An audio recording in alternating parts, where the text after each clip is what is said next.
Outlet malfunctioning after bathroom remodel? It's super common, but you can totally fix it by checking a few things.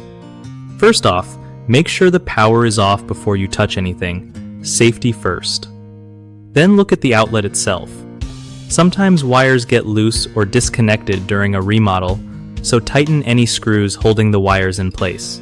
Check if the wires are connected to the right terminals. Black wires usually go to brass screws, white wires to silver, and the green or bare copper wire to the grounding screw. If your bathroom outlet has a ground fault circuit interrupter or ground fault breaker, test it by pressing the reset button. Sometimes these trips during construction. Also, see if the outlet is part of a series, meaning if one outlet is off, others in the same circuit might be affected too. If you see any burnt or damaged wiring, swap it out right away because that's a fire hazard. Sometimes, the outlet itself is just bad and needs replacing. If none of this works, it might be time to call an electrician to avoid messing with the house's wiring any further. One of the biggest mistakes people make when fixing an outlet malfunctioning after bathroom remodel is not turning off the power at the breaker, which is a serious safety risk. The fix here is simple.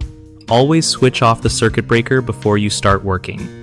Another common issue is mixing up wire connections. Connecting wires to wrong terminals can cause outlets not to work or even damage appliances. Double check which wire goes where and follow color codes carefully. Lastly, ignoring a tripped ground fault breaker can make you think the outlet is broken when it's not. Just hit the reset button on the outlet or breaker panel and see if that solves it. BigHomeProjects.com helps homeowners find trusted local contractors who know their stuff and won't leave you hanging after a remodel. Plus, it's a solid way for contractors to get real work from people who actually need their services without all the hassle.